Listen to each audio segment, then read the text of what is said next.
Lily Moretti had been watching the man for 3 days. He was there again, same bench, same coffee cup, same empty eyes that swept across the playground like he was counting something. She stood at the corner of the schoolyard, her back pressed against the old oak tree, her small fingers gripping the straps of her pink backpack. The morning sun was bright, and the other kids were running and screaming and playing tag like nothing in the world was wrong. But something was wrong. Lily could feel it. The man sat on the green bench across the street, just outside the iron fence that separated St. Catherine's Academy from the rest of the world. He wore a gray jacket, the same gray jacket he had worn on Monday and Tuesday, and he held a paper coffee cup that never seemed to get empty. He never drank from it. She had noticed that. He just held it, like a prop, like something to make his hands look busy. On the first day, she had barely noticed him, just a man on a bench. Adults sat on benches all the time. Maybe he was waiting for someone. Maybe he was a parent. Maybe he was just tired. But then she saw him again on the second day. Same bench, same jacket, same coffee cup, and the same eyes. They moved slowly, deliberately, tracking the children as they ran from one end of the playground to the other. He never smiled. He never waved. He never looked at his phone like normal adults did when they were waiting. He just watched. His eyes never blinked. That was what bothered her most. Everyone blinked. It was something you couldn't help. But this man, he sat so still, and his eyes moved so slow, and she had watched him for 10 whole minutes yesterday, and not once did he close his eyes. Not once. Now, it was day 3, Wednesday, and the man was back. Lily pressed herself closer to the oak tree, her heart beating a little faster than she wanted it to. She looked across the yard and saw Sophie Martinez running toward the fence. Sophie was her best friend, 7 years old like her, with curly brown hair and a gap-toothed smile, and a laugh that sounded like bells. Sophie stopped at the fence, breathing hard from running, and looked through the iron bars at something on the other side. At someone. The man on the bench raised his hand. He waved. Lily's stomach dropped. Sophie laughed and waved back, her little hand flapping in the air, and then she turned and ran back toward the swings without a second thought. But Lily couldn't move. The man's hand lowered slowly. His eyes stayed on Sophie for a moment longer. Then they moved, sweeping across the playground again. And for one terrible second, they found Lily. She froze. His gaze held hers. 1 second. 2. Then he looked away, casual, like he hadn't seen her at all, like she was just another face in the crowd. But she had seen something in that look, something that made her skin crawl, something that made a voice inside her head, a voice that sounded like her mother, whisper one word: run. Lily didn't run. Instead, she crouched down behind the oak tree, her hands shaking as she unzipped her backpack and pulled out the old iPhone hidden in the front pocket. It had been her mother's phone. Papa had given it to her last year, after Mama went to heaven. He had taped his number inside the case, written in his neat handwriting on a piece of white paper. If you ever need me, he had said, you call this number, day or night, no matter what. Understand? She had never used it, not once in a whole year, until now. Her finger found the number. Her thumb pressed the green button. Dominic Moretti had been awake since 4 in the morning. That wasn't unusual. He had spent 15 years building an empire, and somewhere along the way, his body had decided that sleep was a luxury he no longer needed. He sat at the head of a long mahogany table in the conference room of Moretti Imports, a legitimate shipping company that served as the polished face of everything underneath. 6 men surrounded him, his capos, his lieutenants, men who had sworn their loyalty to him and meant it. They were discussing a shipment of Italian marble scheduled to arrive at Newark next week. Legal, documented, taxed, the kind of business that kept federal eyes looking elsewhere. Marco Santini sat to his right, a broad man with a gray beard and hands that had done things most people couldn't imagine. He had been with Dominic for 20 years. He was family in every way that mattered. The customs paperwork is clean, one of the capos was saying. We should have no issues with Dominic's phone vibrated against the table. He glanced at the screen. Lily, his daughter, had never called during school hours. Not once in the year since he had given her that phone. He had told her it was for emergencies. She had understood, 7 years old, and she had understood better than most adults. He picked up before the second ring. Lily? Her voice came through small, barely a whisper. Papa, there's a man watching me. He's been watching me for 3 days. The room around him continued talking, but Dominic heard none of it. 3 days. Someone had been watching his daughter for 3 days, and he hadn't known. He hadn't seen. He had been sitting in meetings and signing papers and running an empire while a stranger counted his child through an iron fence. His face showed nothing. That was a skill he had learned long ago. The moment you showed emotion was the moment you gave your enemies a weapon. So he sat perfectly still, his expression unchanged, even as something ancient and terrible rose up in his chest. He thought of Isabella. 4 years ago, a rainy night in October, the phone call that had split his life into before and after. They said it was an accident, a drunk driver running a red light. Her car crumpled against a concrete barrier on the interstate. But Dominic knew better. The driver had disappeared before police arrived. The traffic cameras on that stretch of road had mysteriously malfunctioned. And 3 days before the crash, Isabella had told him she felt like someone was following her. He had promised to look into it. He had promised to keep her safe. He had failed. She died in a hospital bed with his hand in hers. And her last words had been about Lily. Protect her. Promise me. He had promised. Now someone was watching his daughter. And somewhere in the back of his mind, in the place where coincidences went to die, a voice whispered that this was not random. This was not chance. This was the same thing that had taken Isabella, coming back for what remained. He stood up from the table. The room fell silent. Marco, he said, his voice flat and cold. Send everyone we have to St. Catherine's. Quiet. No attention. Marco didn't ask questions. He never did. He simply nodded and pulled out his phone. Dominic was already walking toward the door. I'm driving myself. That made Marco look up. Dominic never drove himself. There were protocols, security measures, layers of protection that kept him insulated from the outside world. But those protocols didn't matter now. Nothing mattered except the 7-year-old girl hiding behind an oak tree with a dead woman's phone pressed against her ear.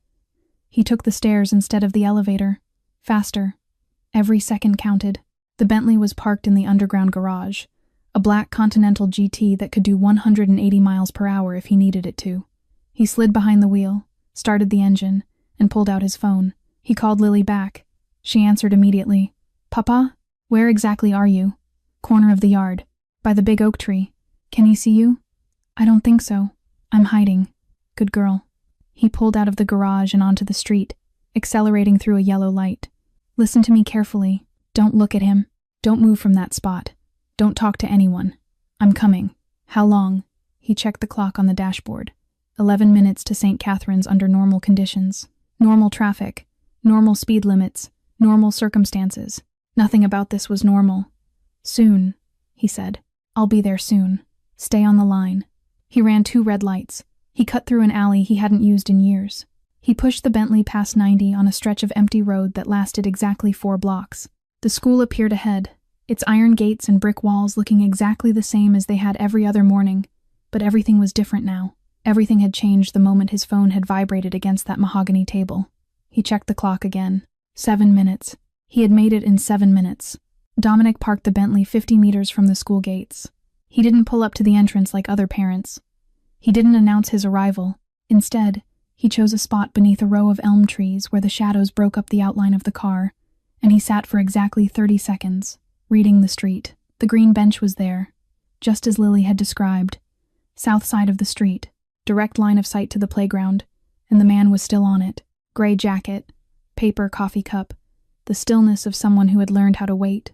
Dominic had seen that kind of stillness before, in men who did surveillance for a living, in men who watched and waited and reported back to someone else.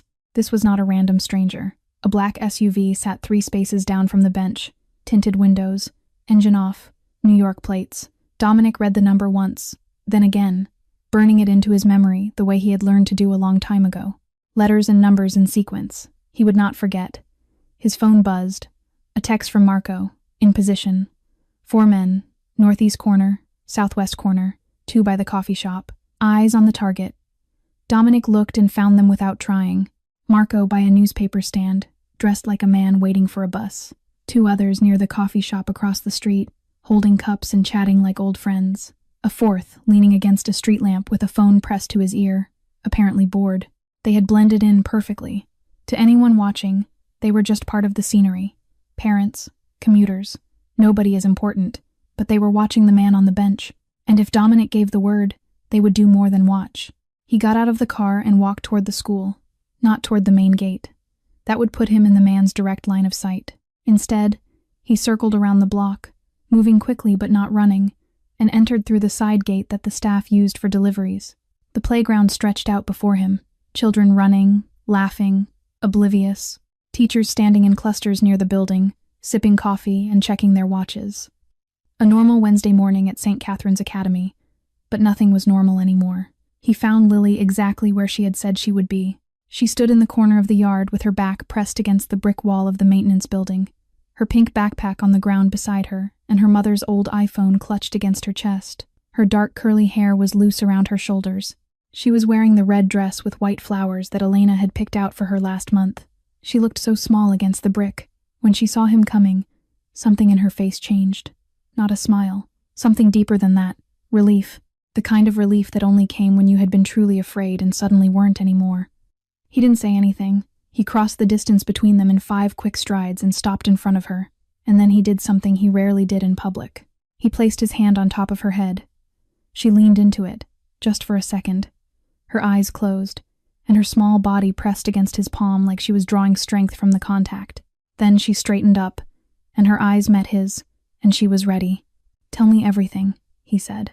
She told him. 3 days, the same bench every morning, starting around 8:15, just before the first bell. The same gray jacket, the same coffee cup that he never seemed to drink from. The way his eyes moved across the playground without expression, without hurry, like he was cataloging every face.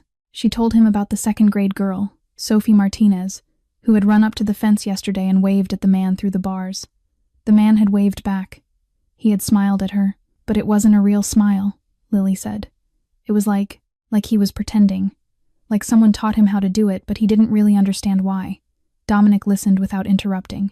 His daughter was 7 years old, and she had noticed what most adults would have missed.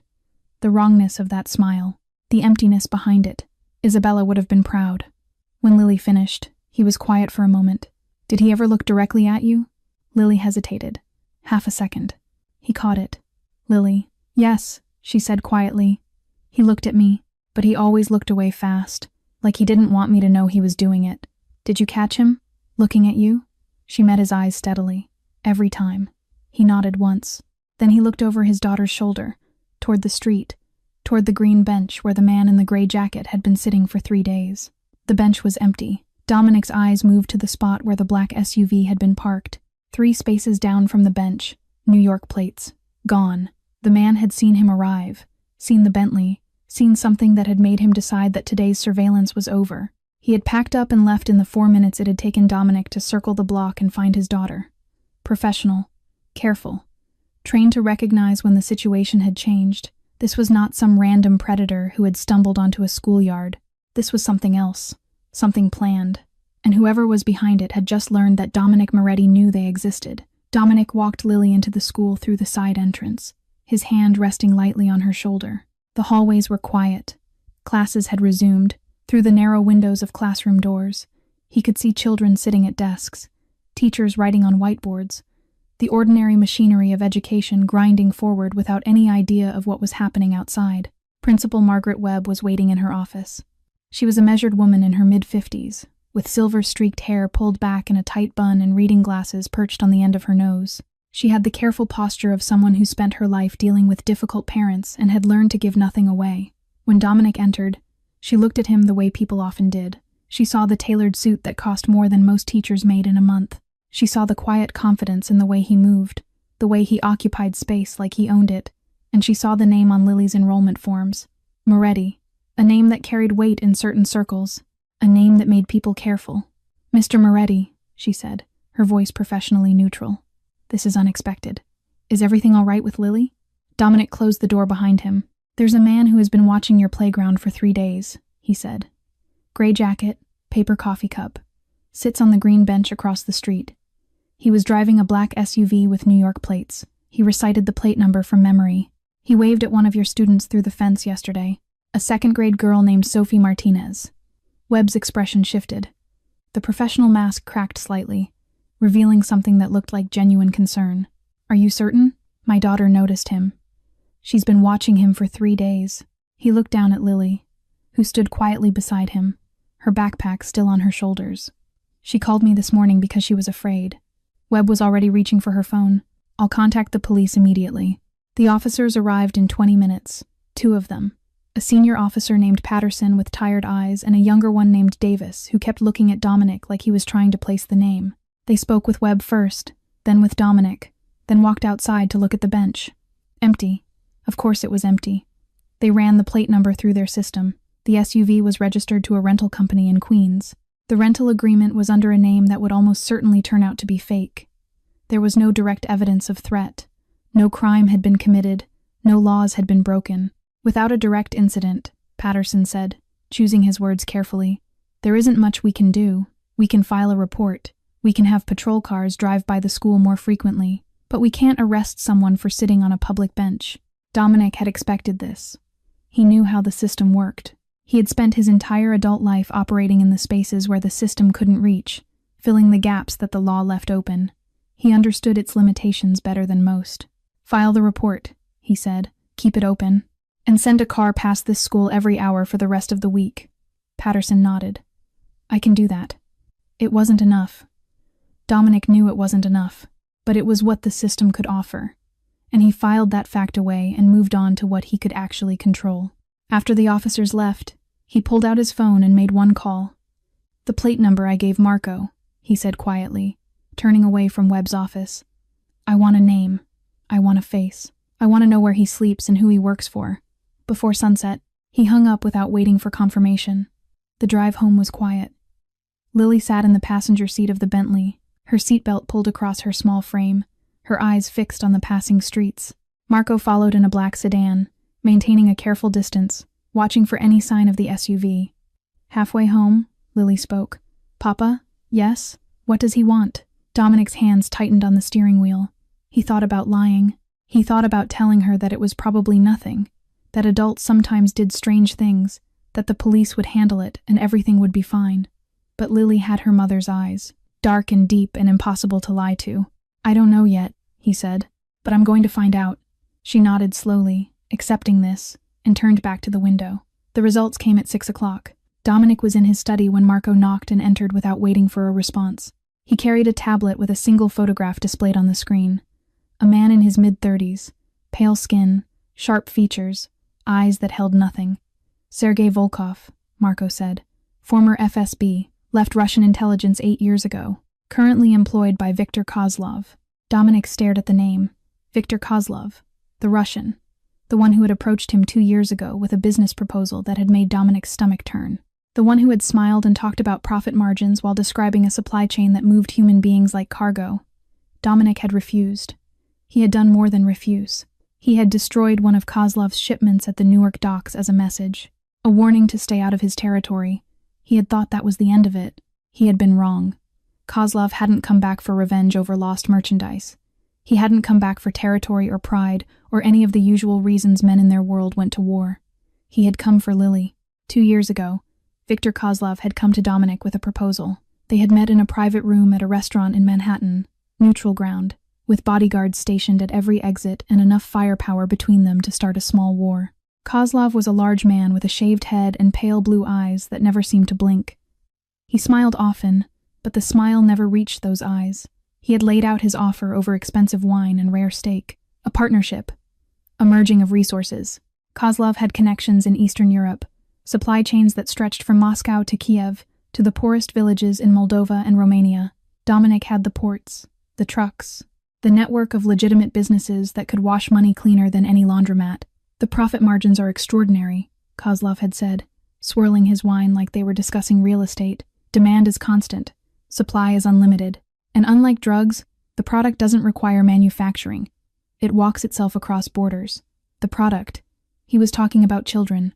Dominic had listened to the entire pitch without expression. He had learned long ago that showing emotion was showing weakness. And men like Kozlov fed on weakness the way sharks fed on blood. When Kozlov finished, Dominic had set down his fork and looked directly into those pale blue eyes. I don't do that, he said, ever. Kozlov's smile had flickered. Just for a moment. This is business, Dominic. Sentiment has no place in. There are lines I don't cross.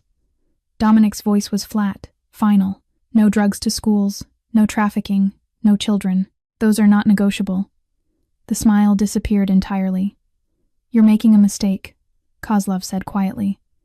I came to you as a professional courtesy, There are others who would take this deal without hesitation. Then go find them. Dominic had stood up, buttoned his jacket, and walked out of the restaurant without looking back. 3 weeks later, he had received intelligence that Kozlov was moving a shipment through Newark anyway, using a dock that was technically in Moretti territory. Kozlov had assumed that Dominic's refusal was just negotiation, that he would look the other way for the right price. He had assumed wrong. Dominic had sent Marco and 12 men to the dock at midnight. They had intercepted the container before it could be loaded. Inside, they found 37 people, women, teenagers, children as young as 8, dehydrated, terrified, and packed together like livestock. They had freed every single one, arranged transportation to a shelter that asked no questions, and then they had burned the container and everything around it until there was nothing left but ash and twisted metal. The message was clear. Not in my territory. Kozlov had received that message, and for 2 years, he had stayed away. No retaliation, no counter-moves, nothing but silence. Dominic had thought it was over. He had been a fool. Now, sitting in the basement conference room of his own home, surrounded by 8 men who had sworn their lives to him, Dominic understood the truth. Kozlov hadn't retreated. He had waited, watched, planned, and he had found the one weakness that Dominic couldn't protect with guns and money and walls. Lily, Dominic said. The word fell into the room like a stone into still water. 8 men sat around the table, his capos, his captains, men who had been with him through wars and betrayals and losses that would have broken lesser organizations. They had heard everything. The 3 days of surveillance, Sergei Volkov, the connection to Kozlov. Nobody spoke for 10 seconds. The silence had weight to it, not shock. These were not men who shocked easily, but something harder and colder than that. Something that recognized the particular danger of an enemy who targeted children. Marco broke the silence. How do we handle this? Dominic looked at each man in turn. Faces he had known for years. Faces that would follow him into whatever came next without hesitation. First, we find out what he wants, Dominic said. He didn't send Volkov just to watch. He's building towards something. A demand, a trade, some kind of leverage. He paused. We need to know what that is before we can counter it. And if he wants war? Another capo asked. Then we give him war. Dominic's voice was quiet but absolute. But we do it smart. We prepare for every scenario. We assume the worst and plan accordingly. He was about to continue when his phone vibrated against the table. Unknown number. Everyone in the room went still. Dominic picked up the phone, looked at the screen for a moment, then answered. Yes? Dominic Moretti. The voice was male, accented, unmistakably Russian, cultured but cold. Your daughter is lovely. Black hair, brown eyes. She wore a red dress with white flowers on Tuesday. A pause. I wonder, does she know how to swim? The temperature in the room dropped 10 degrees. Dominic's face showed nothing. His voice remained perfectly calm. Kozlov, a soft laugh on the other end. So you do remember me. Good. That will make this conversation much more productive. Dominic held the phone against his ear and let the silence stretch. 8 men watched him from around the table. Nobody moved. Nobody breathed. The tension in the room was a living thing, coiled and waiting. What do you want, Kozlov? The Russian's laugh was soft, almost pleasant. The laugh of a man who believed he held all the cards, straight to business. I always appreciated that about you, Dominic. No games, no pretense. A pause. What I want is simple. I want what I wanted 2 years ago. Access to Newark, your docks, your trucks, your network, for your cargo, for my cargo. Yes, Dominic understood exactly what that cargo was. The same cargo he had freed from a shipping container 2 years ago. The same cargo that walked itself across borders because it didn't require manufacturing. Children. And if I refuse? His voice was perfectly level. A man discussing weather. A man discussing stock prices. Kozlov's tone shifted. Still polite. Still cultured. But something darker underneath now. Something that had been waiting to surface. Then I will add a new item to my next shipment. A small item. 7 years old. Black hair. Brown eyes. She would fetch an excellent price in certain markets. There are buyers who pay premium for American children, especially ones who look like little dolls. The words hit Dominic like bullets. He felt something rupture inside him, something old and dark and terrible that he had spent his entire adult life learning to control. It rose up now, flooding his chest, his throat, his hands. The urge to reach through the phone and tear Kozlov apart with his bare fingers. But his face showed nothing. His voice remained steady. The men around the table saw only what he allowed them to see. A boss receiving information, processing it, calculating his response. They did not see the father underneath. The father who was screaming. "You're asking me to facilitate human trafficking," Dominic said quietly. "Through my territory, using my resources. I'm asking you to be practical." Kozlov's voice was almost gentle now, almost reasonable. "You refused me once and made your point. I respected that. But circumstances change, leverage changes, and right now, I have leverage that you cannot ignore. Lily. Kozlov let the name hang in the air. Such a pretty name. Such a pretty girl. It would be a shame if something happened to her. A terrible shame." Dominic closed his eyes for half a second. When he opened them, his decision was made. "I need time," he said. 48 hours. "What you're asking requires preparation, logistics. I can't simply open my docs without making arrangements." A long pause on the other end. 48 hours, Kozlov agreed. "Not a minute more. And Dominic, don't think about running. Don't think about hiding your daughter somewhere I can't find her. My people are everywhere. They've been watching your home for weeks. They know your routines, your schedules, your weaknesses." Another soft laugh. "They know which window is her bedroom." The line went dead. Dominic lowered the phone slowly. Every man in the room was staring at him, waiting for direction, waiting for orders. They had heard only his side of the conversation, but they understood enough. They understood that this was no longer about business or territory or pride. This was about survival. "Double the guards around the house," Dominic said, his voice cutting through the silence like a blade. "No one in or out without my authorization. Lily does not leave this property for any reason." Marco nodded, already reaching for his phone. "And Marco?" Dominic looked directly at his oldest friend. "Find Sarah Chen." Marco's hand stopped mid-reach. "Chen?" His brow furrowed. "The FBI agent? The one who's been building a case against Kozlov? That's the one. You want to involve the FBI?" Marco's voice carried disbelief.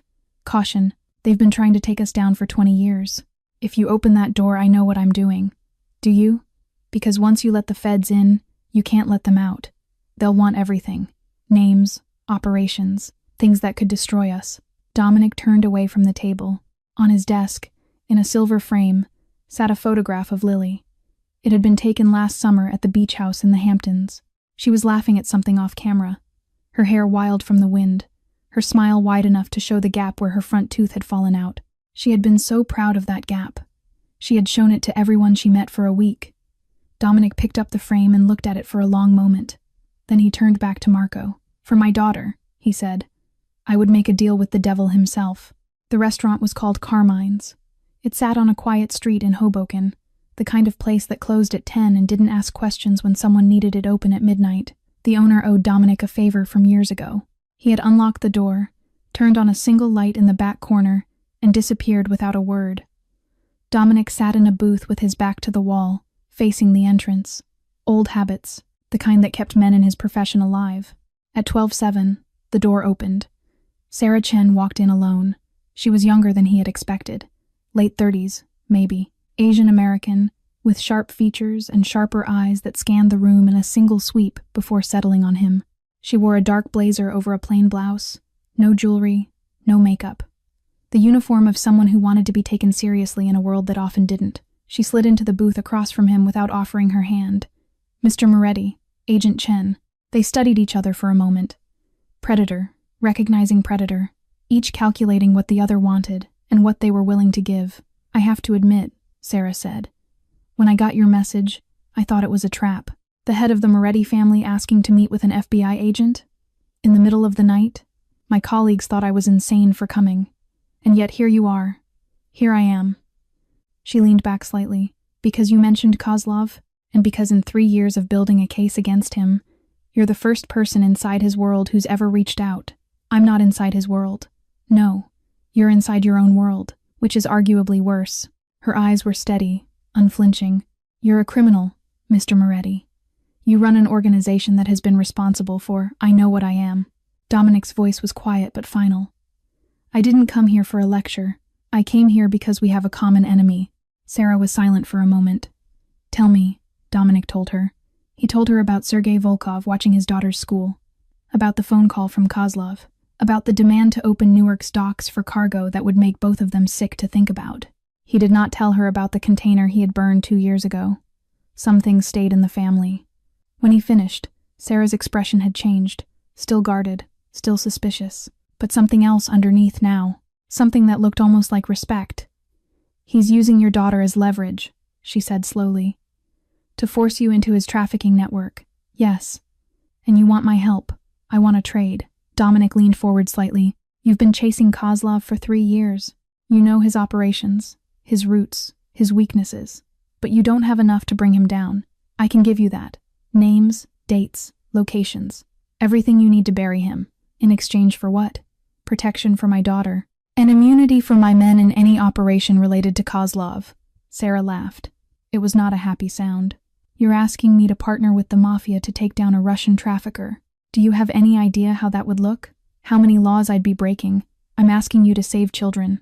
Dominic's voice hardened. "That's what this is about, isn't it? That's why you've spent 3 years chasing a ghost. Because you know what he does. You know what happens to those kids once they disappear into his network." Sarah's jaw tightened. "You have a daughter," Dominic continued. "I did my research. She's 9 years old, goes to school in Queens, plays soccer on Saturdays. Don't." The word was ice. "I'm not threatening you. I'm reminding you." He held her gaze. "Every child Kozlov sells is someone's daughter, someone's son, and right now, mine is on his list." The silence stretched between them. Finally, Sarah spoke. "There's a shipment coming in 5 days. 23 children from Eastern Europe, Romania, Moldova, Ukraine. We've been tracking it for months, but we don't have the location. We don't have the proof. If we move too early, Kozlov disappears and starts over somewhere else. I can get you the location." "How?" "Kozlov thinks I'm considering his offer. He thinks I'm going to cooperate. That gives me access. That gives me time." Sarah studied him for a long moment.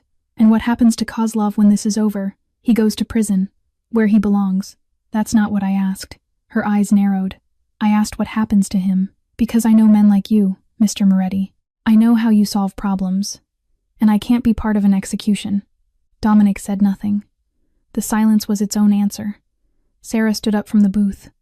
5 days, she said. "Get me the location, get me proof, and we'll take Kozlov down together." She paused at the edge of the table. "But if you kill him, this deal is over, and I will spend the rest of my career making sure you spend the rest of your life in a cell." She walked out without looking back. Dominic sat alone in the empty restaurant, listening to her footsteps fade into the night. She didn't trust him.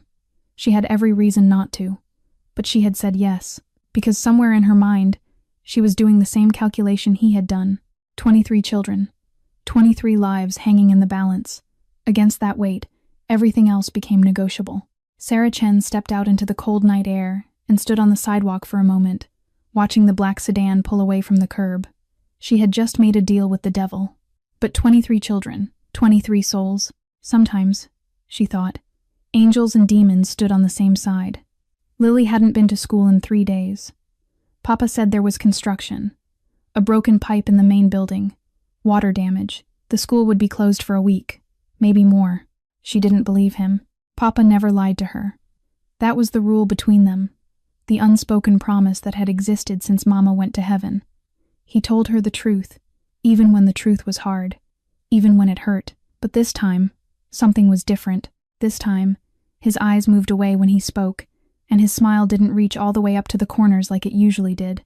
Still, she didn't argue. She stayed home. She did what she was told. Elena made it easier. Elena Rossi had been with the family since before Lily was born. She had raised Papa when he was a boy, and now she took care of Lily with the same fierce, protective love. She was 58 years old, with silver hair and warm hands and a voice that could go from lullaby soft to thunder sharp in the space of a heartbeat. On the first day, Elena taught Lily how to make pasta from scratch. They stood side by side at the kitchen counter, flour on their hands and their aprons, rolling out long sheets of dough that would become fettuccine by dinner. On the second day, they baked cookies. Chocolate chip, Lily's favorite. Elena let her lick the spoon and didn't scold her when she ate too many before they cooled. On the third day, Elena read to her from a book of Italian fairy tales, stories about clever girls who outsmarted witches and brave princes who fought dragons. Lily lay on the couch with her head in Elena's lap, listening to the old woman's voice rise and fall like music.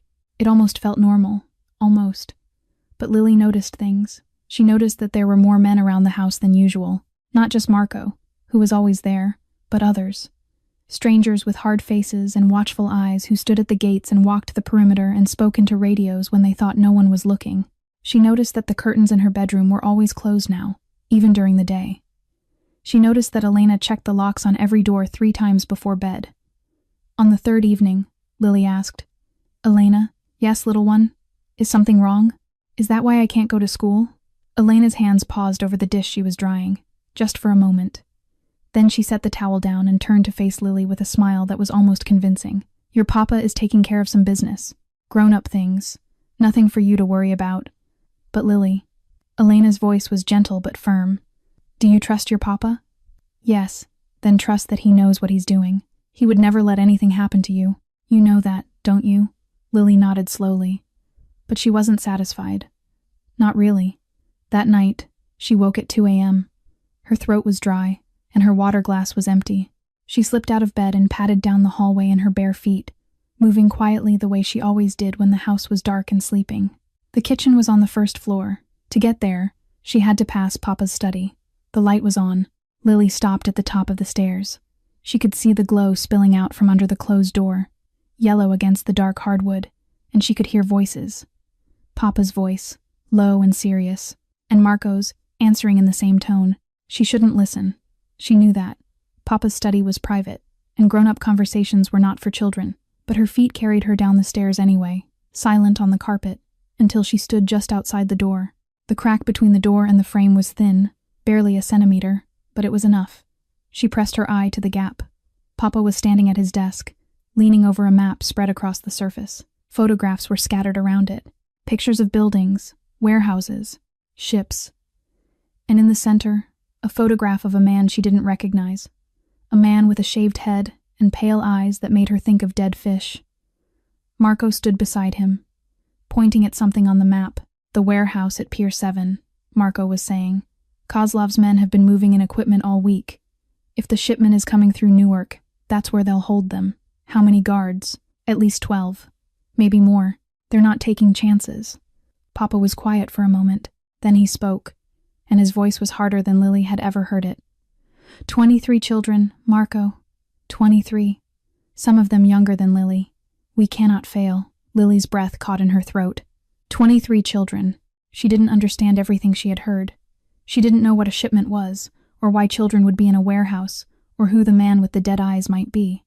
But she understood enough. She understood that Papa was trying to save them. She crept back up the stairs, her heart pounding against her ribs.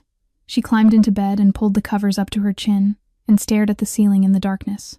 She thought about the man on the bench, the man with the gray jacket and the coffee cup and the eyes that never blinked. She thought about the way Papa had looked at her that morning, when he thought she wasn't watching, the way his hand had lingered on her head, just a little longer than usual. And for the first time in her 7 years of life, Lily Moretti understood something that changed her forever. Papa was afraid. Not for himself. For her. The call came at dawn. Dominic was in his study, surrounded by maps and photographs and the cold remains of coffee he had forgotten to drink. He hadn't slept in 36 hours. His eyes burned, and his shoulders ached. But sleep was a luxury he couldn't afford. Not now. Not with 48 hours ticking down. His phone rang. An encrypted line. One of his contacts in the intelligence community, a man who traded information for money and asked no questions about what it was used for. "Mr. Moretti, I found something you need to know. Tell me. Kozlov's surveillance on your daughter. It wasn't random. He knew exactly where to look. He knew what school she attended, what time she arrived, what time she left. He even knew her habits, that she liked to stand by the oak tree in the corner of the yard." Dominic's hand tightened around the phone. "How?" Someone told him. "Someone inside your organization." The words hit like a physical blow. A traitor. Someone in his inner circle had betrayed him, had betrayed Lily, had given Kozlov the map to his daughter's life and watched from the shadows while a predator circled her school. "Do you have a name?" "No, but the information came from someone with access to your family's schedule. Someone close." Dominic hung up without another word. For a long moment, he sat in silence, staring at the wall. Then he picked up his phone and called Marco. "Wake everyone up. Every capo, every soldier, every man who has access to this house. I want them in the basement in 1 hour. Dom, what's going on? We have a rat. The basement conference room had never felt smaller. 12 men sat around the table. Dominic's most trusted, his inner circle. Men who had sworn blood oaths and proven their loyalty through years of service. Men he would have trusted with his life. Now one of them had sold his daughter's safety for whatever price Kozlov had offered. Dominic stood at the head of the table, his hands flat on the surface, his eyes moving from face to face. Someone in this room, he said quietly, has been feeding information to Viktor Kozlov. The silence was absolute. Kozlov knew which school my daughter attended. He knew her schedule. He knew her habits, details that only someone inside this family could have provided. Faces hardened around the table. Suspicion flickered in every set of eyes. Men who had worked together for decades suddenly looked at each other like strangers. I'm going to find out who it is, Dominic continued. And when I do, there will be consequences. But I'm giving that person one chance, one opportunity to confess before I start digging. Nobody spoke. Nobody moved. Marco broke the tension. Check everyone, he said, his voice rough. Including me. Pull phone records, financial statements, everything. If there's a leak, we find it. No exceptions. Dominic nodded slowly. Do it. The investigation took 4 hours. 4 hours of combing through call logs and bank accounts and encrypted messages. 4 hours of watching men he had known for years submit to searches and interrogations like common criminals. The answer came just before noon. Marco walked into the study and closed the door behind him. His face was gray. Tony Caruso. Dominic looked up from his desk. The young one?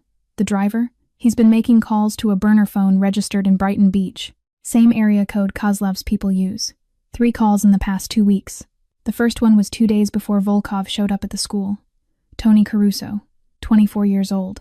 Born in Sicily, came to America at 16. He had been with the family for 3 years, working his way up from running errands to driving for the capos. Quiet, hard-working, unremarkable. The perfect mole. Bring him to me. They brought Tony to the basement. He was young, younger than Dominic remembered. Dark hair, dark eyes, a thin scar on his chin from a childhood accident. He looked like someone's son, someone's brother. He looked terrified. 2 of Marco's men held him by the arms, forcing him into a chair at the center of the room. His wrists were bound behind his back. His face was pale, and sweat ran down his temples despite the cold. Dominic stood before him, arms crossed, expression unreadable. Tony, Mr. Moretti, please, I can explain. You gave Kozlov information about my daughter. I had no choice. The words burst out of him, desperate and broken. He has my family, my mother, my sister. They're still in Catania. He said if I didn't cooperate, he would. Tony's voice cracked. He sent me photographs of their house, of my sister walking to school. The irony was not lost on Dominic. Kozlov had used the same leverage on Tony that he was now using on Dominic. Family, the one weakness that no amount of money or power could protect. How much did you tell him? Just the school, the schedule. I swear, Mr. Moretti, I never meant for anyone to get hurt. I didn't know what he was planning. I thought. You thought you could betray me and walk away. Tony's head dropped. Tears streamed down his face, falling onto his bound hands. I'm sorry. I'm so sorry. Dominic studied him for a long moment. He could kill Tony. It would be easy, expected. The traditional punishment for betrayal was death, and every man in the room would understand if Dominic gave that order. But Tony was not the enemy. Tony was a weapon that Kozlov had used, and weapons could be turned. Do you want to live? Dominic asked. His voice was flat, emotionless. Tony looked up, his eyes red and streaming. Yes, please, yes. Then you will do exactly what I tell you. Every word, every action, without hesitation. Tony nodded frantically. You're going to contact Kozlov. You're going to tell him that you have new information, that I'm moving Lily to a safe house in Connecticut tomorrow night. But that's not, I know it's not true. Dominic leaned closer. That's the point. You're going to lead Kozlov into a trap, and you're going to help me destroy him. Tony made the call at 3 p.m. Dominic stood 3 feet away, close enough to hear both sides of the conversation, his eyes never leaving Tony's face. Marco was beside him, arms crossed, watching for any sign of deception. The phone rang twice before someone answered. A voice Dominic didn't recognize. One of Kozlov's handlers. This is Caruso, Tony said. His voice trembled slightly, but that was good. It would sound authentic. A frightened man passing information under duress. I have something important. Talk. Moretti is moving the girl. Tomorrow night. He's taking her to a safe house in Connecticut, somewhere near Greenwich. I heard him give the address to his driver. A pause on the other end. What address? Tony recited the location that Dominic had given him. A property in the countryside, isolated, surrounded by woods. It belonged to a shell company that couldn't be traced back to the Moretti family. The perfect hiding place. The perfect trap. You're certain about this? I'm certain. He's scared. He's moving her because he thinks Kozlov is closing in. Another pause. Longer this time. Mr. Kozlov will be pleased. Stay in position. Report anything else you learn. The line went dead. Tony lowered the phone with shaking hands. He looked at Dominic, desperate for approval, desperate to know he had done enough to save himself. Did I do it right? You did fine. Dominic took the phone from him. Now you disappear. Marco will take you somewhere safe until this is over. Tony's eyes widened. I'm not going to kill you, Tony. You made a mistake. You made it because Kozlov threatened your family, and I understand that better than you know. Dominic's voice was flat, without warmth or forgiveness. But understand this. If you ever betray me again, I will find your mother and your sister, and I will make sure they know exactly what kind of man you are before I end you. Tony went pale. He nodded once, quickly, and let Marco's men lead him out of the room. When he was gone, Marco turned to Dominic. You really think Kozlov will take the bait? He's been waiting for an opportunity. We just gave him one. And if he doesn't bite, then we proceed with the original plan. The warehouse raid, the 23 children. Dominic walked to the window and looked out at the darkening sky. But I know men like Kozlov. He can't resist. He wants Lily because she's leverage, because she's my weakness. And now he thinks he knows exactly where she'll be. Marco nodded slowly. What about Chen? I spoke with her an hour ago. FBI is in position near the Newark docks. They'll move on the warehouse at midnight tomorrow. Same time Kozlov's men will be heading to Connecticut to intercept a convoy that doesn't exist, splitting their forces. Exactly. Kozlov can't be in two places at once. He'll send his best men after Lily, which means fewer guards at the warehouse, fewer guns protecting those children. And you? Where will you be? Dominic turned away from the window. Here, with Lily, if anything goes wrong. If Kozlov figures out the deception, this house is the last line of defense. Marco studied him for a moment. The question he wanted to ask was written on his face, but he didn't voice it. He didn't need to. I'll take the warehouse team personally, Marco said. You have my word. Those kids will be free before sunrise. I know they will. Marco left to make preparations. Dominic found Elena in the kitchen, preparing dinner as if this were any other evening. But her movements were tighter than usual, her jaw set, her eyes flickering toward the windows every few seconds. Elena. She turned. Yes? Tomorrow night. If anything happens, if you hear anything that doesn't sound right, you take Lily to the safe room in the basement. You lock the door from inside, and you don't open it for anyone but me or Marco. Do you understand? Elena's face was calm. The face of a woman who had survived worse than this. I understand. There's food and water down there. A phone with a direct line to the police. Everything you need to wait it out. Dominic. She stepped closer and placed a weathered hand on his arm. I raised you. I changed your diapers. I held you when your mother died and when your father was buried. Do you think I would let anything happen to that child? He didn't answer. He didn't need to. Upstairs, Lily sat on her bed, pretending to read a book. She had felt the tension in the house all day, the extra men coming and going, the hushed conversations that stopped whenever she entered a room, the way Elena had hugged her a little too tightly at lunch. Something was happening. Something big. She didn't ask questions anymore. She had learned that asking only made the adults more nervous, more careful with their words, better to watch, better to listen, better to prepare. She closed the book and looked at her nightstand. Her mother's old iPhone sat there, plugged into the charger. Papa had given it back to her yesterday, fully charged, with a new case that had his number written on a piece of paper tucked inside. Just in case, Lily picked up the phone and slipped it into the pocket of her pajamas. It fit perfectly, a small weight against her hip. Just in case. That night, after dinner, after Elena had tucked her in and turned off the lights, Lily lay in bed and stared at the ceiling. The house was quiet, but it was the wrong kind of quiet, the kind that came before storms. She heard footsteps in the hallway. Soft, familiar. Her door opened. Papa stood in the doorway, silhouetted against the light from the hall. He didn't turn on her lamp. He didn't speak. He just stood there for a moment, looking at her, and then he crossed the room and sat down on the edge of her bed. Lily kept her eyes closed. She breathed slowly, evenly, the way she did when she wanted adults to think she was asleep. But he knew. He always knew. Lily. She didn't answer. He was quiet for a long time, so long that she thought maybe he would just get up and leave. Then he spoke, his voice barely above a whisper. I won't let anyone hurt you. You know that, don't you? She kept her eyes closed. She kept her breathing steady. But her small hand moved across the blanket, searching, until it found his hand resting on the edge of the mattress. She squeezed. He squeezed back. And they stayed like that for a long time, father and daughter, holding on to each other in the darkness, while the storm gathered outside. The day began too quiet. Lily noticed it first. The birds that usually sang outside her window were silent. The gardeners who came every Thursday morning were absent. Even the wind seemed to hold its breath, as if the whole world was waiting for something terrible to happen. She sat in the living room with Elena. A half-finished puzzle spread across the coffee table. A picture of a castle in the mountains. 500 pieces. They had been working on it for 3 days, but today neither of them could focus. Elena kept looking at the windows. Lily kept listening for footsteps. Downstairs, in his study, Dominic was doing the same. His phone buzzed at 1 a.m. Marco's voice, low and steady. We're in position, half a mile from the warehouse. 14 men, armed and ready, waiting for your signal. Hold until midnight, not a minute before. Copy.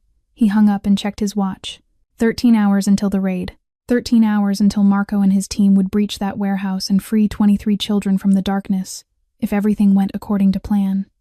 At noon, Sarah Chen sent a coded message, 3 words that meant everything was in place. Package ready. Midnight. FBI tactical teams were staged at 3 different locations around Newark. They would hit the warehouse simultaneously with Marco's crew. A coordinated strike that would leave Kozlov's operation in ruins. All Dominic had to do was wait. He hated waiting. At 2 p.m., he walked the perimeter of the house for the 5th time. 8 men guarded the property, 2 at the front gate, 2 at the back, 4 roving the grounds in overlapping patterns. Cameras covered every angle. Motion sensors lined the fence. It should have been enough. It wasn't. At 3:07 p.m., the screens in the security room went black. Dominic was in his study when the guard called him. His voice was tight, controlled, but Dominic could hear the fear underneath. Sir, we've lost visual. All cameras. The system just went dark. Dominic was already moving. How long? 7 seconds so far. 8. 9. The screens flickered back to life. Dominic reached the security room in time to see the feeds restore. One by one. Front gate, back garden, east wall, west wall. Everything looked normal. Except, there, Dominic pointed at the screen showing the garden behind the kitchen. That shadow. By the oak tree. It wasn't there before. The guard zoomed in. The shadow moved. Lockdown, Dominic said. His voice was ice. Now. Everyone to their positions. They're already inside the perimeter. Alarms began to wail throughout the house. Upstairs, Lily heard the sound and her blood went cold. Elena was beside her in an instant, grabbing her hand, pulling her away from the puzzle and toward the hallway. Come with me, child. Quickly. Don't let go of my hand. Elena, what's happening? No questions. Just move. They ran down the corridor toward the back staircase, the staircase that led to the basement, to the safe room, to the reinforced steel door that could withstand anything short of an explosion. Behind them, Lily heard shouting, men's voices, then a sound she had never heard before in her life. Gunfire. It cracked through the air like thunder, sharp and terrifying. 1 shot. 2. A burst of 3 more. Elena's grip tightened on her hand. Faster. Lily, don't look back. But Lily did look back. She saw the front door splinter inward. She saw men in black pouring through, their faces covered, their hands full of weapons. She saw her father's guards rushing to meet them, guns drawn, bodies colliding in the entrance hall, and she saw Papa. He stood at the door of his study, a pistol in his hand that she didn't know he owned. His face was calm, focused. He fired twice, and 2 of the men in black fell. Then he turned and saw her. Their eyes met across the chaos. Run! He screamed.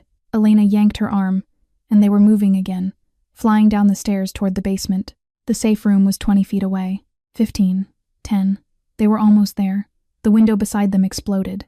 Glass sprayed across the hallway. Lily felt something cut her cheek, sharp and hot. Elena stumbled, thrown off balance by the force of the impact. A figure came through the broken window. He was huge, Broad shoulders, thick arms, a face like carved stone. He wore the same black clothes as the others, but he moved differently, faster, more purposeful. He grabbed Elena by the throat and threw her against the wall. She crumpled and didn't get up. Lily screamed. She screamed for Elena. She screamed for Papa. She screamed because she was 7 years old, and the monster from her nightmares had finally found her. The man's hand clamped over her mouth. His grip was iron, unbreakable. He lifted her off her feet like she weighed nothing and turned toward the shattered window. Over his shoulder, through her tears, Lily saw her father. He was running toward her, sprinting down the hallway with his gun raised and his face twisted into something she had never seen before. Not anger, not fear, something beyond both. Something primal, something that had been sleeping inside him her whole life and had finally woken up. He was screaming her name, but the sound was fading.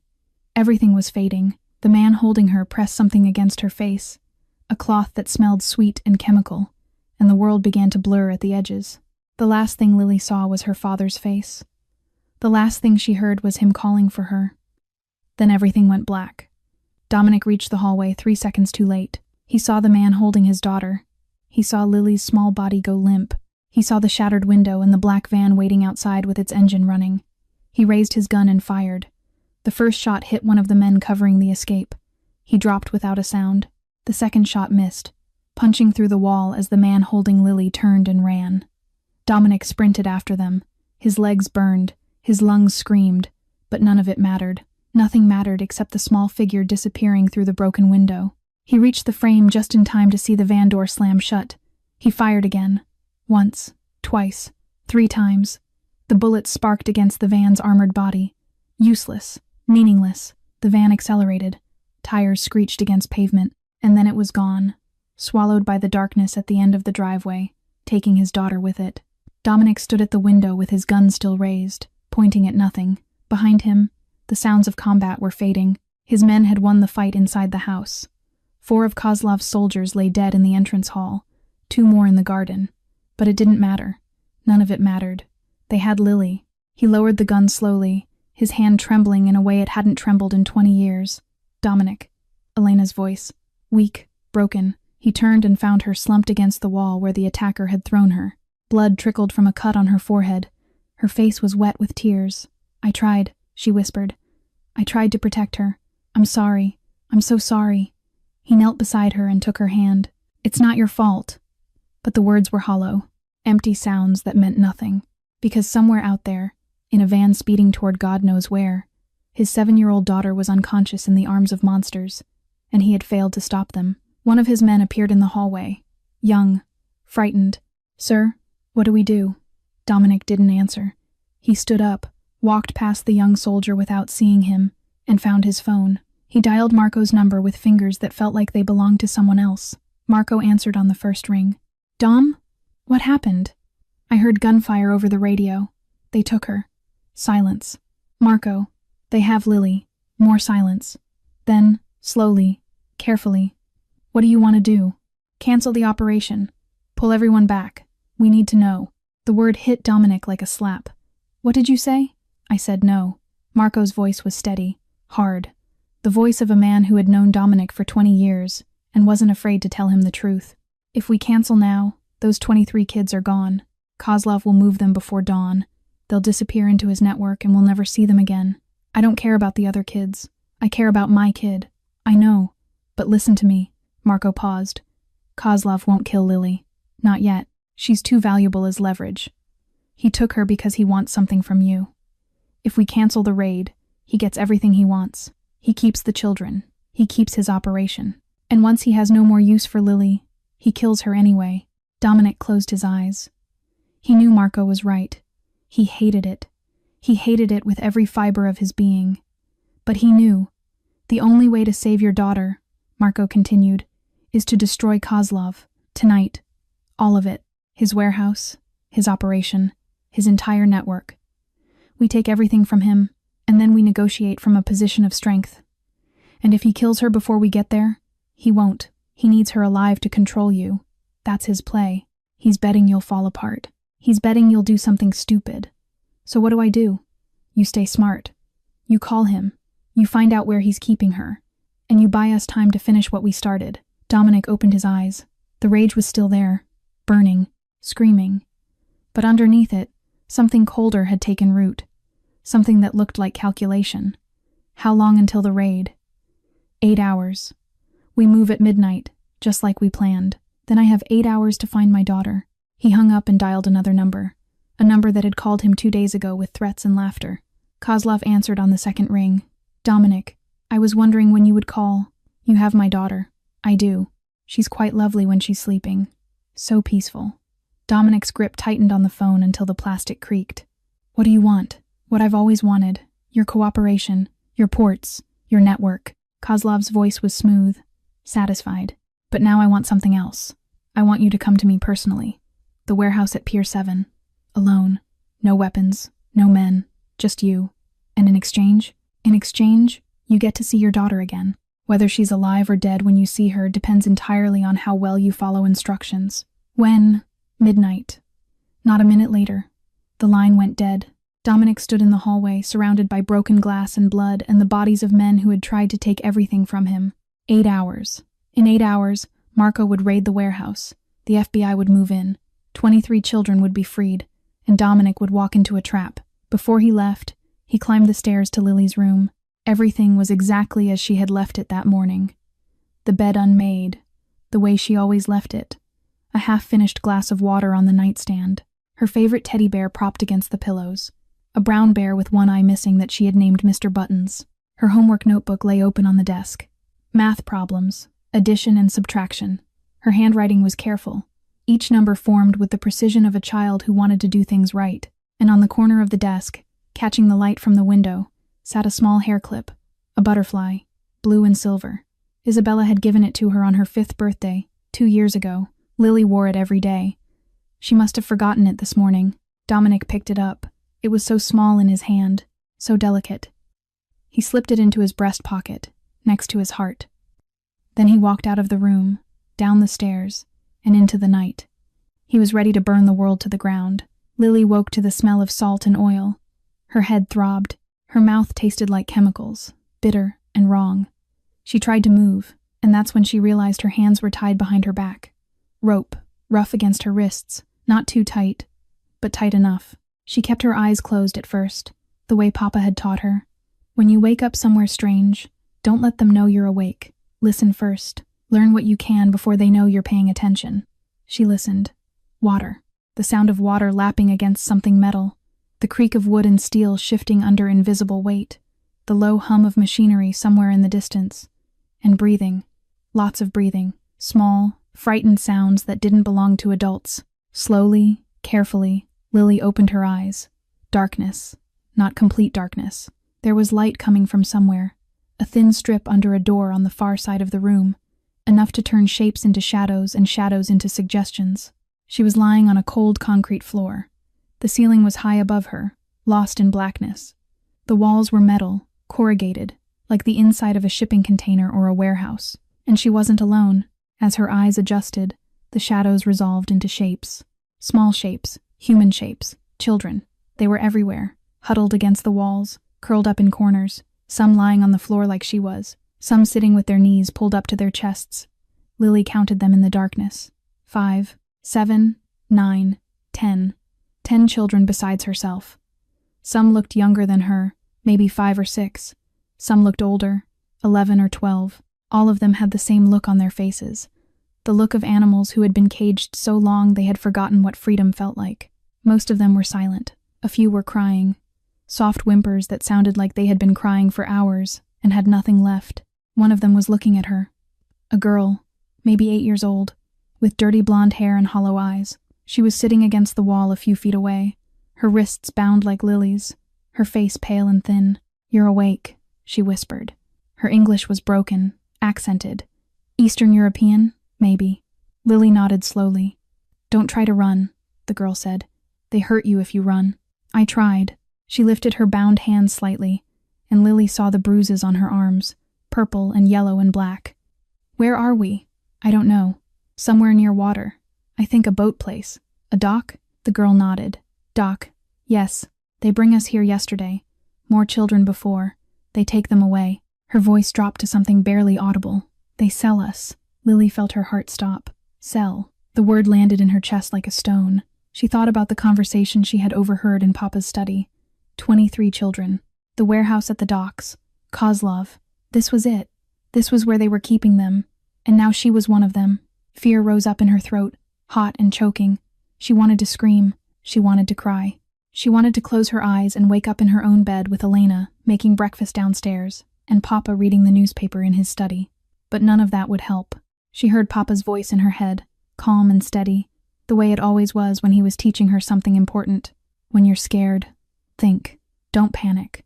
Fear is just information. It tells you something is wrong. Use it, but don't let it use you. Lily took a breath, then another, she thought. Her hands were tied, but her legs weren't. She could move if she needed to. The rope around her wrists was snug but not crushing. They hadn't expected much resistance from a 7-year-old. They hadn't searched her very well either. Her heart jumped. Moving slowly, keeping her face blank, Lily twisted her body until she could reach her pajama pocket with her bound hands. The phone was still there. Mama's old iPhone. The one she had slipped into her pocket the night before. Just in case. The one that had Papa's number taped inside the case. They hadn't found it. They hadn't thought to check a child's pocket for a weapon. Lily pulled the phone out with trembling fingers, hiding it against her body, shielding the screen with her shoulder so the light wouldn't give her away. She pressed the power button.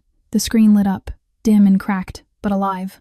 Battery, 8%. Her hands shook so badly she almost dropped it. She looked around the room.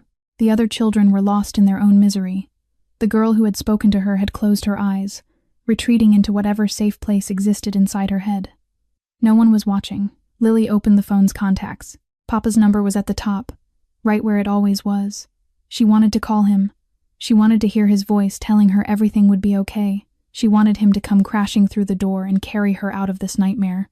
But she couldn't call. If she called, they might hear her. There were guards outside. She had heard their footsteps earlier, heavy boots pacing past the door. One sound, one word spoken too loud, and they would find the phone and take away her only chance. She opened the messages instead. Her fingers moved across the screen, clumsy and desperate. Papa, I am in dark place. Water and oil smell. I hear ships. She stared at the words. They looked wrong, misspelled, childish, but they were all she had. She pressed send. The message showed a small check mark. Delivered. The battery dropped to 6%. Lily turned off the screen and pressed the phone against her chest, hiding it under her bound hands. And then she waited. Dominic was 15 minutes from the docks when his phone buzzed. He was driving alone, against every protocol, against every rule he had ever set for himself. The streets were empty at this hour, the city holding its breath in the space between midnight and dawn. He glanced at the screen, expecting Marco, expecting Sarah Chen, expecting anyone but the name that appeared. Lily. His heart stopped. He pulled the car to the side of the road with a screech of tires and grabbed the phone with hands that had suddenly forgotten how to stay steady. The message was short, misspelled, written by a 7-year-old in the dark with her hands tied. Papa, I am in dark place. Water and oil smell. I hear ships. Water, oil, ships.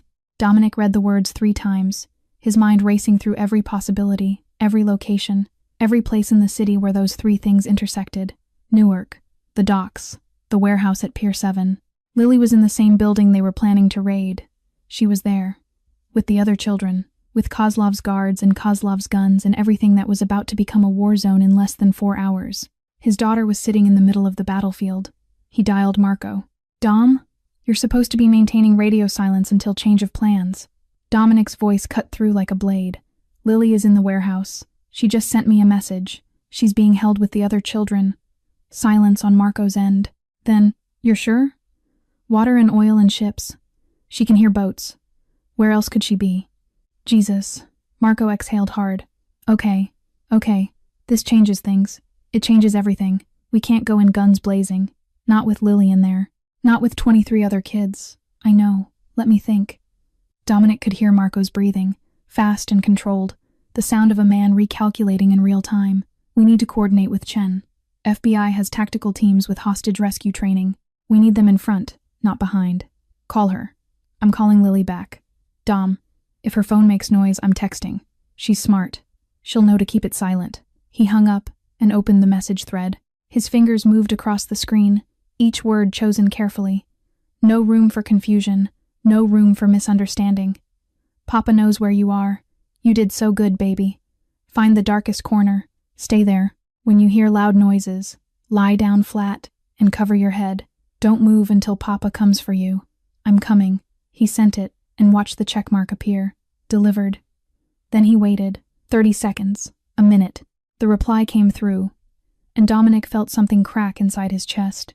Okay, Papa, a pause. Then another message.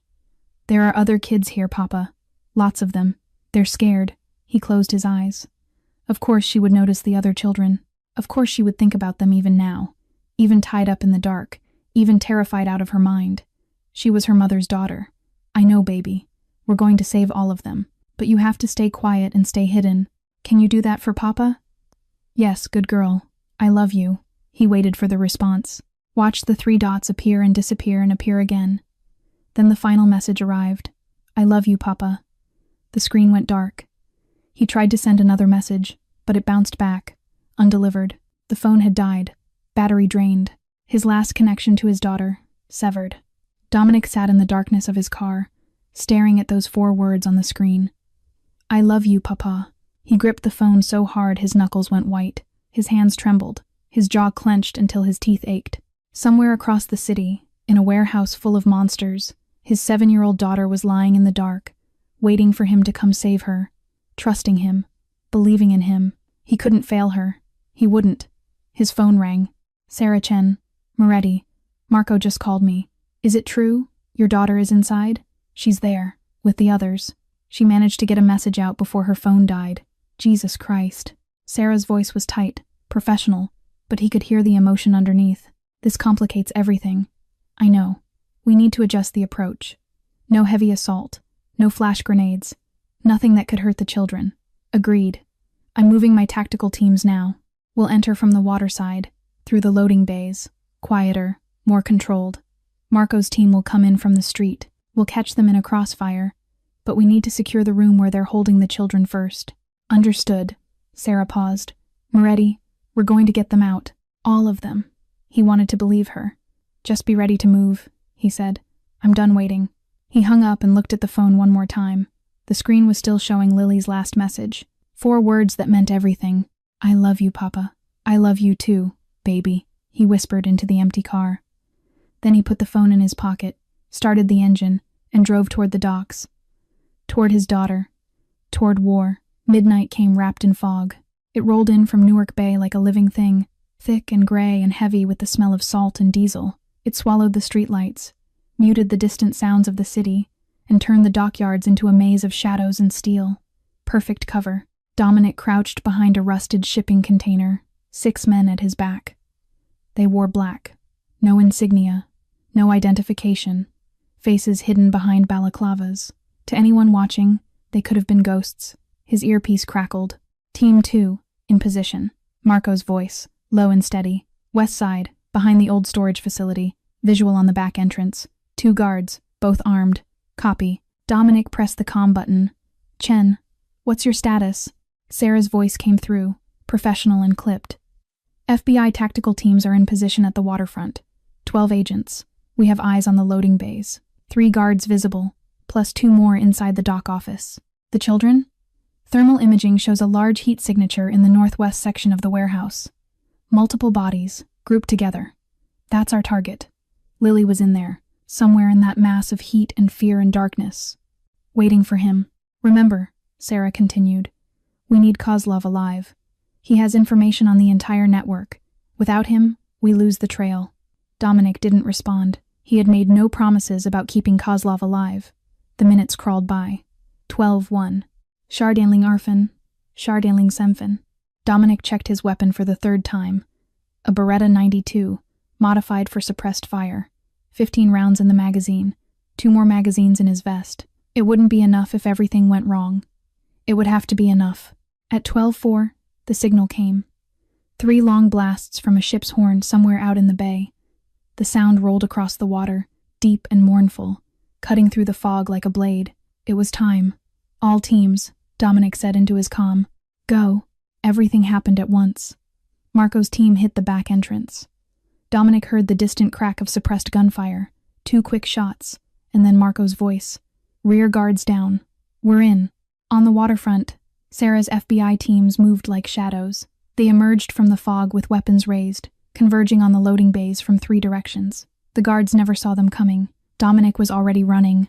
He crossed the open ground between the container yard and the main warehouse in 12 seconds, his men fanning out behind him.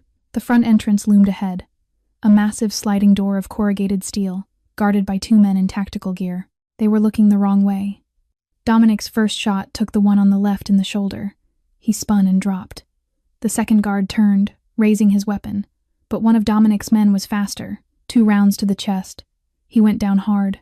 "Clear," Dominic said. "Breach the door." One of his men stepped forward with a hydraulic spreader. The lock snapped with a shriek of metal, and the door slid open, revealing the darkness inside. The warehouse was enormous. High ceilings lost in shadow. Rows of shipping containers stacked like building blocks. Pallets of cargo wrapped in plastic and stamped with foreign labels.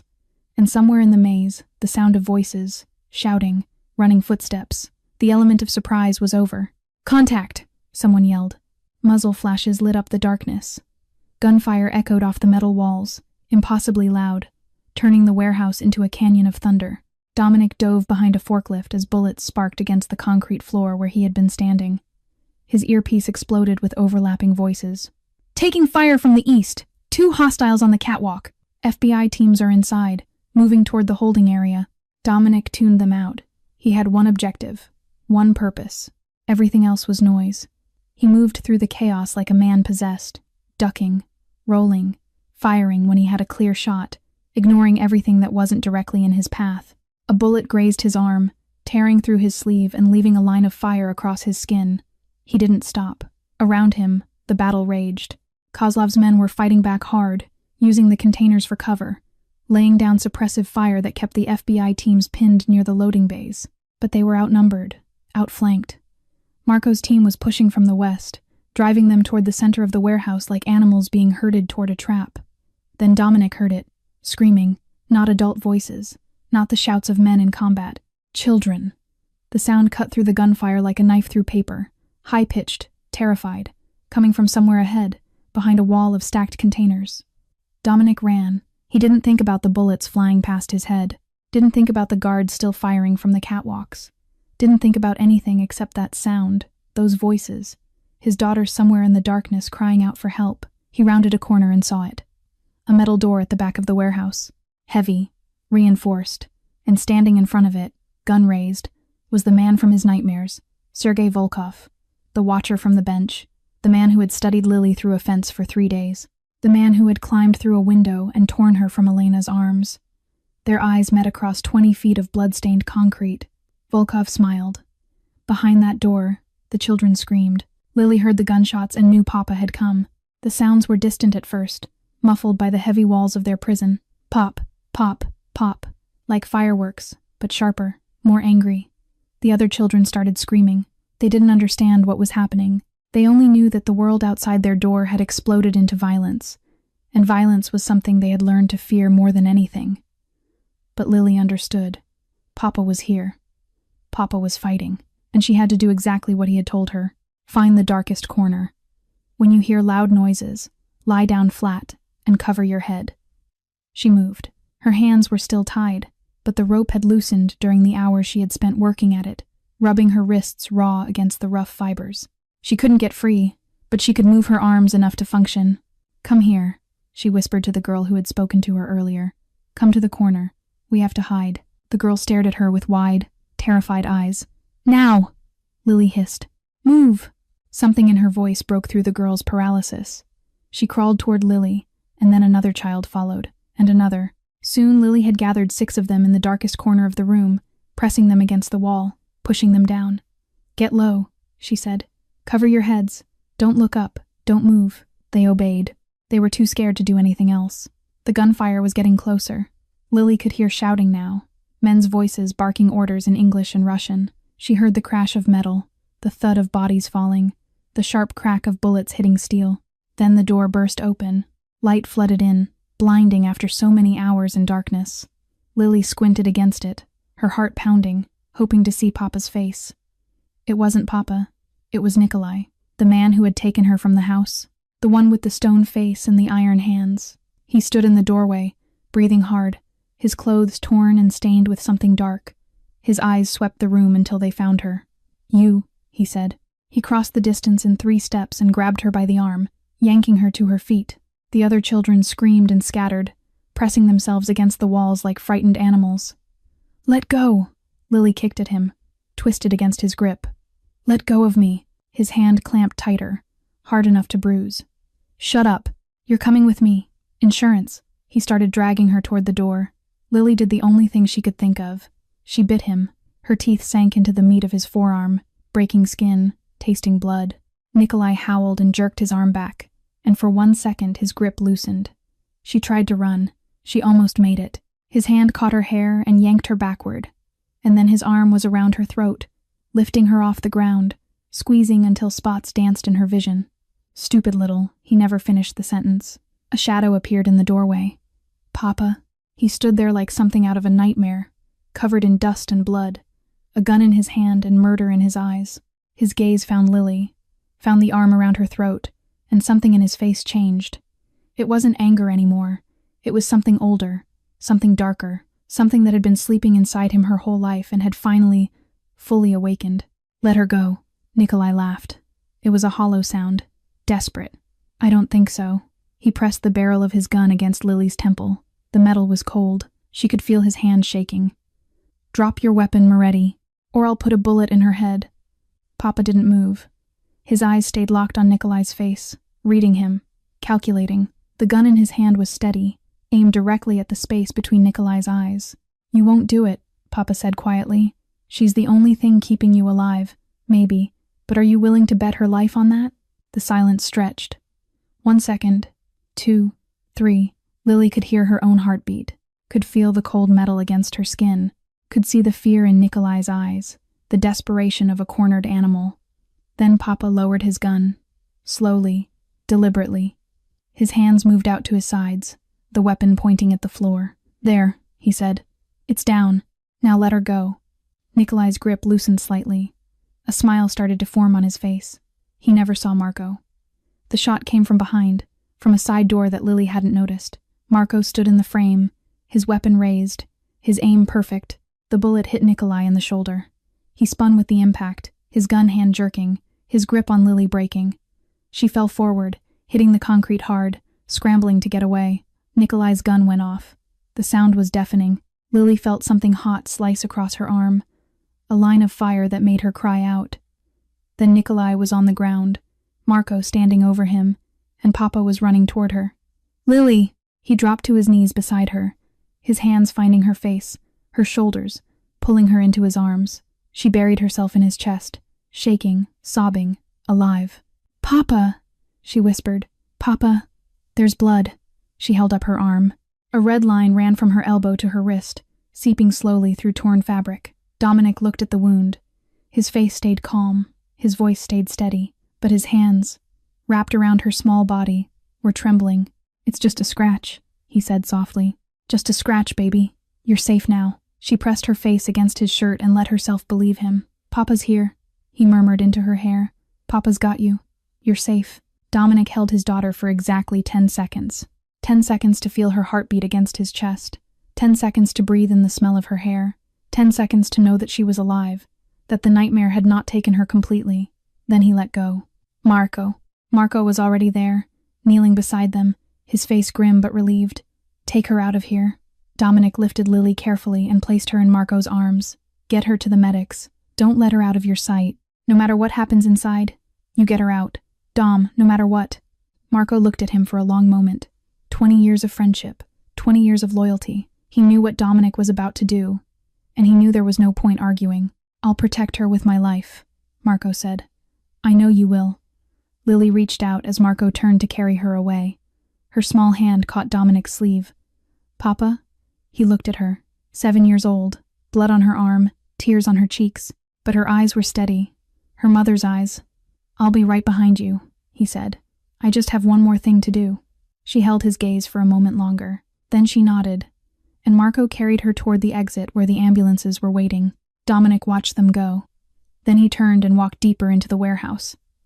The battle was over. Kozlov's men were either dead or surrendering, their weapons clattering to the floor as FBI agents shouted commands. The children had been found, all 23 of them, huddled together in that dark room. Paramedics were streaming in now, wrapping blankets around shaking shoulders, carrying the smallest ones toward the waiting vehicles. But Dominic wasn't looking for children. He was looking for a monster. He found Kozlov at the back of the warehouse, trying to slip through a service door that led to the loading docks. The Russian was alone now, his guards scattered or captured, his empire crumbling around him. He froze when he saw Dominic. For a moment, they just stood there. 2 men, 2 worlds, the space between them thick with everything that had happened. Then Kozlov smiled. Dominic, he spread his hands, a gesture of mock surrender. I have to admit, I underestimated you. I thought you would fall apart when I took the girl. I thought fear would make you stupid. You thought wrong. Apparently, Kozlov glanced around at the chaos, the FBI agents moving through the warehouse, the distant sound of sirens. But what now? Are you going to kill me? Here? In front of all these witnesses? Dominic raised his gun. The barrel pointed directly at Kozlov's forehead. His finger rested on the trigger. One twitch, one squeeze, and the man who had threatened his daughter, who had stolen children and sold them like cattle, would cease to exist. Go ahead, Kozlov said. His voice was calm, almost amused. Pull the trigger. But think about what happens next. FBI is everywhere. You kill me. You go to prison. 20 years. 30. Life. He tilted his head slightly. Who takes care of little Lily then? Who tucks her in at night? Who protects her from the next man who comes along? The words hit their mark. Dominic's hand trembled. Just slightly. Just enough. He thought about Lily in the ambulance. Thought about her wound, her tears, the way she had reached for him as Marco carried her away. He thought about all the years ahead. The birthdays, the graduations, the moments that would mean nothing if he spent them behind bars. He thought about Isabella, about the promise he had made. Protect her. Promise me. Kozlov saw the hesitation. His smile widened. That's what I thought. You're a father first. Always have been. It's your weakness, Dominic. And it's why men like me will always Agent Chen. Dominic's voice cut through the warehouse loud and clear. Sarah Chen emerged from behind a stack of crates, her weapon drawn, 2 FBI agents flanking her. She looked at the scene before her and understood immediately. Viktor Kozlov, she said, stepping forward. You're under arrest for human trafficking, kidnapping, and conspiracy to commit murder. You have the right to remain silent. Kozlov's smile vanished. What is this? This is justice, Dominic said quietly. The legal kind. 2 agents moved in, spinning Kozlov around, forcing his hands behind his back. The handcuffs clicked shut with a sound that echoed through the warehouse. You can't be serious. Kozlov twisted to look at Dominic, disbelief written across his face. You're giving me to the FBI? You're Mafia. We're the same. Dominic lowered his gun. We're not the same, he said. I'm a father. That's the only thing that matters. The agents dragged Kozlov toward the exit. He shouted something in Russian, curses probably, threats that meant nothing now. His voice faded into the distance. Sarah Chen stood beside Dominic, watching the man disappear. You did the right thing, she said. Dominic didn't answer. He holstered his weapon and turned away, walking toward the ambulances, toward the flashing lights, toward the sound of a little girl crying for her father. The right thing, the wrong thing. He didn't care about any of it. He only cared that Lily was alive. The docks were drowning in red and blue lights. Police cars lined the perimeter, their sirens silent now but their flashers still spinning, painting the fog in alternating colors. Ambulances were parked in a row near the warehouse entrance, their back doors open, paramedics moving with quiet urgency between vehicles. And everywhere, there were children. 23 of them, some walking on unsteady legs, wrapped in silver emergency blankets, some being carried by FBI agents who held them like they were made of glass, some too exhausted to move at all, lying on stretchers while medics checked their vital signs and spoke to them in soft, reassuring voices. They had come from Romania, Moldova, Ukraine, Poland, countries that were just names on a map to most Americans, but to these children, they were home, a home they had been stolen from, a home they might never see again. Dominic sat in the back of an ambulance with Lily pressed against his side. Her arm was bandaged now, clean white gauze wrapped from her elbow to her wrist. The bleeding had stopped. The wound was superficial, just a graze, but the medics had insisted on a proper dressing anyway. Dr. James Morrison arrived at 3 a.m., summoned from his bed by a call from Marco. He was the family's physician, had been for 15 years, and he asked no questions about why a 7-year-old girl was sitting in an ambulance at the Newark docks in the middle of the night. He examined Lily with gentle hands and practiced calm. "It's shallow," he said, shining a penlight along the wound. "No muscle damage, no nerve involvement. It will heal completely in a week or 2. He looked at Dominic. She was lucky. Lucky. That was one word for it. "Can she go home?" "Yes. Keep it clean. Change the bandage daily. Bring her to my office in 3 days so I can check for infection." Morrison closed his medical bag and stood. "She's a brave girl. Dominic, you should be proud." Dominic looked at his daughter. Her face was pale, her eyes heavy with exhaustion, but she was watching the other children being loaded into ambulances around them. "I am," he said. Morrison left. Lily continued to watch. "Papa?" "Yes?" "Those kids." She pointed at a group of children being helped into a large transport vehicle. "Will they get to go home?" "The FBI will try to find their families. There are organizations that help with this, people who will work very hard to reunite them." Lily was quiet for a moment. "What if some of them don't have families?" Dominic looked at her. 7 years old. Just survived a kidnapping. Had a bullet graze her arm less than 2 hours ago, and her first thought was about the other children. She was her mother's daughter in every way that mattered. Then they'll be placed in foster care. Good families who will take care of them.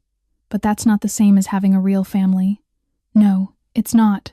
Lily fell silent again, thinking. Dominic could see the wheels turning behind her tired eyes. "Papa? Yes? Can we help them? The ones who don't have anyone?" He didn't answer immediately. He thought about the resources he had, the money, the connections, the foundation he had set up years ago in Isabella's name, the one that funded orphanages and schools and programs for children in need. "I'll find a way," he said finally. "I promise." Lily nodded, satisfied. She leaned her head against his shoulder and closed her eyes. Footsteps approached. Dominic looked up to see Sarah Chen walking toward them, her FBI jacket dirty and her hair falling loose from its ponytail. She looked exhausted, but triumphant. "It's over," she said. "Kozlov and 15 of his men are in custody. We found records in his office, names and dates and accounts. The entire network is compromised. It'll take months to work through all the evidence, but we've got him. He's not getting out. And Volkov? Dead.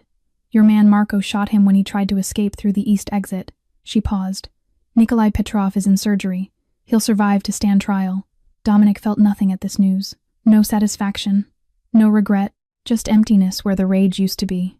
"Thank you," he said quietly. "For everything." Sarah looked at Lily, asleep against her father's shoulder, and something softened in her face. "Take her home, Moretti. Get some rest. We'll need your statement eventually, but it can wait." She walked away into the chaos of lights and sirens. Dominic sat in the ambulance, his daughter warm against his side, and watched the sky. The horizon was changing. The deep black of night was fading, replaced by a thin line of gray, then pink, then the soft orange of early dawn. October light, gentle and forgiving, spilling across the water and the docks and the warehouse that had held so much darkness. A new day. "Papa." Lily's voice was barely a whisper, thick with sleep. "What is it, baby? Next time you put your phone number in the case." She yawned, nestling closer. "Put Uncle Marco's number too, just in case." Dominic laughed. It surprised him. The sound came from somewhere deep in his chest, somewhere that had been locked tight for 5 days. It wasn't a big laugh, just a small one, but it was real. "That's a good idea," he said. "I'll do that." He wrapped his arm around her and held her close, watching the sun rise over Newark Bay. For the first time in what felt like forever, the world felt like it might be okay. 1 week later, the Moretti house began to breathe again. The shattered windows had been replaced, the bullet holes patched and painted. Elena had overseen every repair, refusing to let violence leave permanent scars on the home she loved.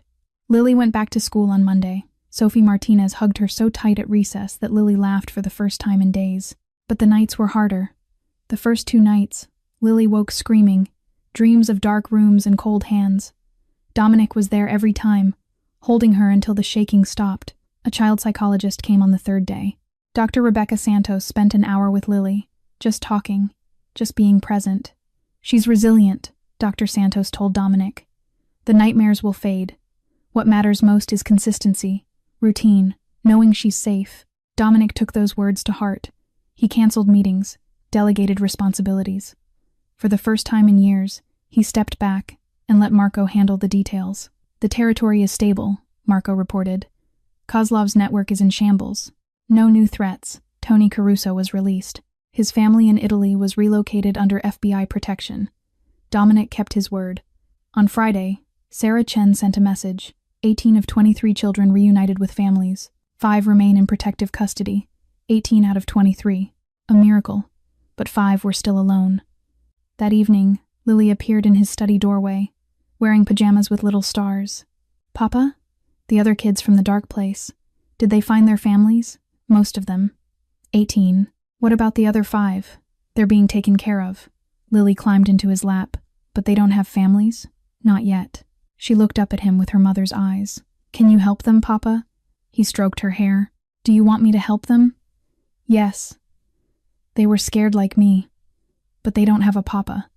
Dominic looked at his daughter, 1 week after the worst experience of her life, and her first thought was about others. Then I'll find a way, he promised. She smiled and closed her eyes. He carried her to bed, tucked her in, kissed her forehead. She didn't know about the foundation in her mother's name, the orphanages he funded, the children he had helped without expecting thanks. Next week, he would make calls, use his resources to find those 5 children families who would love them. There were things a man in his position could do that others couldn't. Sometimes, even in the shadows, a mafia boss could be an angel. This story reminds us of a profound truth. A parent's love knows no boundaries. It doesn't matter who you are, what you've done, or what the world thinks of you. When your child is in danger, you become something more than yourself. You become a force of nature. But this story also teaches us something else. Even in our darkest moments, we can choose to see beyond our own pain.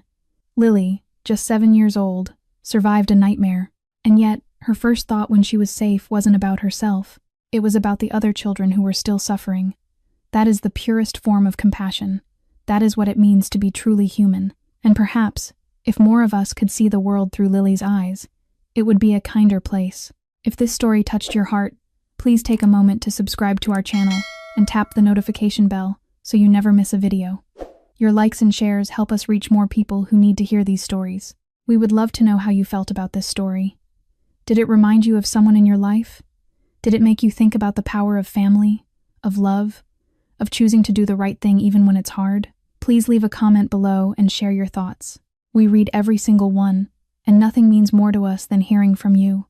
Your stories, your experiences, your feelings from deep in your heart. That is what makes this community special. From all of us here, we wish you good health, happiness, and peace in your daily life. May you be surrounded by people who love you, and may you always have the courage to protect what matters most. Goodbye for now, and we will see you in the next video.